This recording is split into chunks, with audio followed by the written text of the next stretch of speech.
Hey, good morning, y'all. It's a brisk, cool morning this morning again here in Florida. But it was 44 earlier, so I came out and expecting to get the sawmill cranked up and start sawing some logs. Rolled this big old pine log up on there, and I was ready to get going, and came out to try to crank the sawmill up, and well, it wouldn't crank up. And I've been aggravating with it because the battery just isn't strong enough to get it to crank up. So I take the truck up here and hook the jumper cables up to it and jump it off.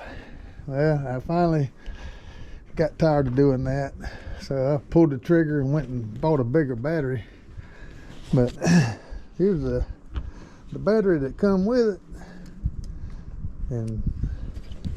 and this is fine for, I guess, warm weather, and I guess if you ran it every day. But it's just, yesterday I didn't run it, and then this morning come out to try to crank it up, and the battery is just too weak to crank it. So if you see, this is 250 cold cranking amps.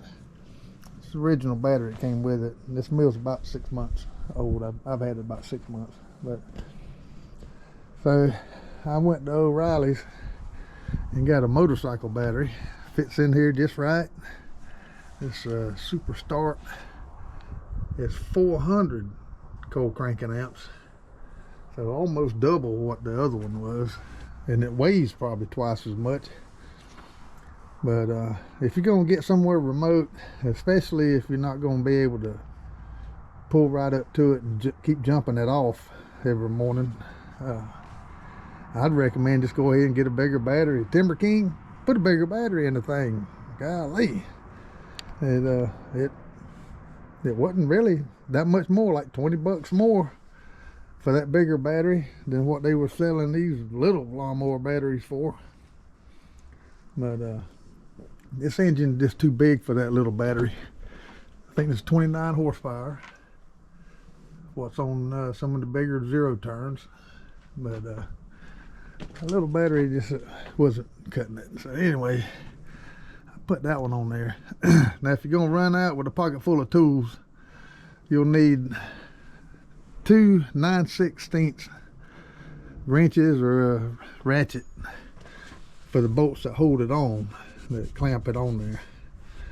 You'll need one for each end. They got lock nuts on there, and that's a really good idea that TimberKing put the lock nuts on that.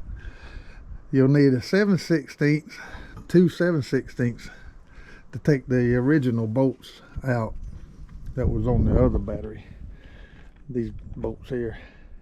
So that's 7/16 on each end of that. And then the little bolts that come with the motorcycle battery, that's a 10mm. So grab you a 10mm socket if you can find one. I found mine, and then you can put them back on there. So let me get all this off of here. Now let's see, those over here.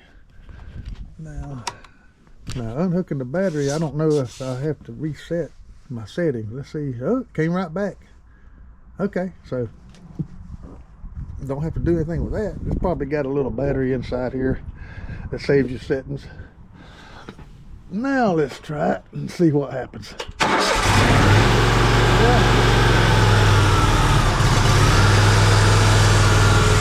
Now that's the way it's intended to do. When I'm ready to crank it up now, I have full confidence that I can get it cranked up without having to pull up here and whip out the jumper cables. That'll speed things up for me every morning.